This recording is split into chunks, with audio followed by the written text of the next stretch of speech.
Alguém já foi ingrato a você em algum momento da sua vida? Se a resposta for sim, eu te digo bem-vindo ao clube.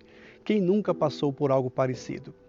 O próprio Senhor Jesus também enfrentou isso e não foi uma vez só. Mas uma das situações nos chama a atenção. Está aqui em Lucas, capítulo 17, no verso 11, em diante, que diz assim: A caminho de Jerusalém, Jesus passou pela divisa entre Samaria e Galiléia. Ao entrar num povoado, 10 leprosos dirigiram-se a ele. Ficaram a certa distância ao vê-los, e ele disse: Vão mostrar-se aos sacerdotes. Enquanto eles iam, foram purificados. Um deles, quando viu que estava curado, voltou, louvando a Deus em alta voz. Jesus perguntou: Não foram purificados todos os 10? Onde estão os outros 9? Não se achou nenhum que voltasse e desse louvor a Deus, a não ser este estrangeiro? É interessante nós pontuarmos que haviam 10 pessoas que estavam leprosas, e lepra era uma doença extremamente perigosa, ainda é, mas hoje temos tratamentos mais avançados em termos médicos. Nessa época, além de ser uma doença muito triste, ela também era extremamente discriminatória, porque a pessoa que tinha lepra, ela tinha que ficar afastada da sociedade. E quando precisava passar por algum local onde tinha muitas pessoas, ela tinha que se cobrir completamente e sair gritando: leproso, leproso, leproso. Imagine uma pessoa que tem que passar nos lugares gritando leproso, para que ninguém tocasse nela. Imagine a falta de contato social. O ser humano precisa estar em contato com outras pessoas. Imagine o sofrimento que um leproso passava naquela época. 10 estavam leprosos e souberam que o Senhor Jesus estava ali, foram até ele. Ficaram de longe, justamente pela questão social, não podiam se aproximar de ninguém. E o Senhor Jesus, quando viu aquela situação, disse para que eles fossem e se apresentassem ao sacerdote.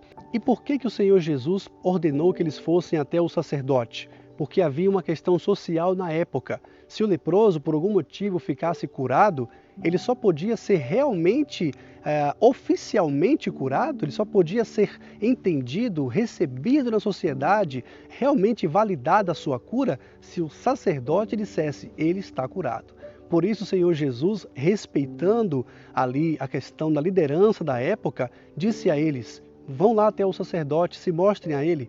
Já era um ato de fé, porque só poderia o leproso ir até o sacerdote se estivessem curados. E observe que os 10 leprosos tinham fé, tanto tinham fé que os 10 foram até o sacerdote.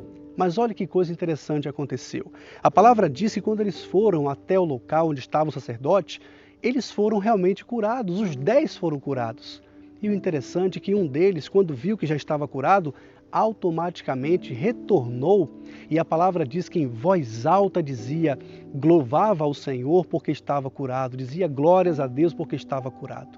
E uma coisa muito interessante chamou a atenção do Senhor Jesus, porque foram 10 leprosos que estavam antes ali querendo a cura, mas apenas um, e o mais interessante, um samaritano, havia toda uma questão social também na época entre os judeus e os samaritanos. Havia uma divisão muito grande, mas o samaritano, o que dá a entender que os outros 9 talvez não fossem samaritanos, talvez fossem judeus. A palavra fala que este samaritano que foi curado se colocou diante do Senhor Jesus, louvava a Deus. E o Senhor isso chamou a atenção do Senhor porque apenas um deles voltou para glorificar a Deus. Ele pergunta: mas não foram 10 que foram curados? Onde estão os outros? Não houve entre eles alguém que voltasse para glorificar a Deus, para dar glórias a Deus? O que isso nos faz entender? Ingratidão. Se o Senhor Jesus, que curou aquelas pessoas, os livrou de uma vida apartada da sociedade, uma situação vexatória, humilhante, os livrou daquela sentença de morte, digamos que homeopática, mesmo assim ele passou pela ingratidão. Quem somos nós para não passar por algo parecido? Quem somos nós? Apenas um voltou para glorificar a Deus. Aí eu pergunto para você, é triste, não é? Ser alvo de ingratidão? É triste quando as pessoas não são gratas a nós, não é? Mas será que você também não tem sido ingrato de alguma maneira?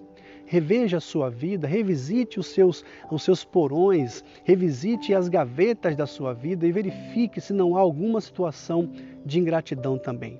Porque assim como você não gosta, é uma coisa muito triste passar por isso, também não faça o mesmo com outras pessoas. Seja grato. E o Senhor nos ensina que ser grato pelo que nós temos é algo muito interessante e muito poderoso. Às vezes somos ingratos, queremos tanto algo e não temos. É como aquela criança que saía no shopping com a mãe ou com os pais, ali os dois ou um só deles, e pedia algum tipo de brinquedo e o pai dizia que não poderia dar ou a mãe dizia que não poderia dar e a criança ficava lá com a boca cheia, emburrada, chateada, triste, porque não recebeu o presente, não recebeu o brinquedo que gostaria. E muitas vezes nós esquecemos os presentes que o Senhor Deus já nos confiou, já nos entregou pela sua graça, pelo seu amor.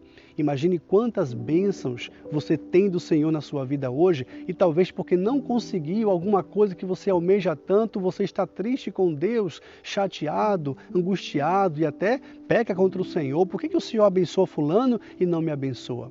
Ora, Deus tem o seu tempo e o seu modo e Ele sabe agir com todos nós, seus filhos.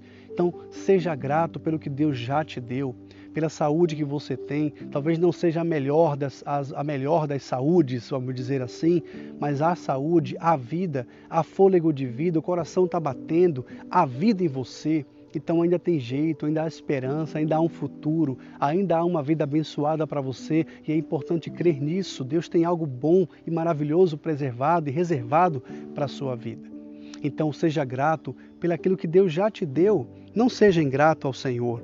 A pessoa ingrata esquece quantas vezes foi ajudada.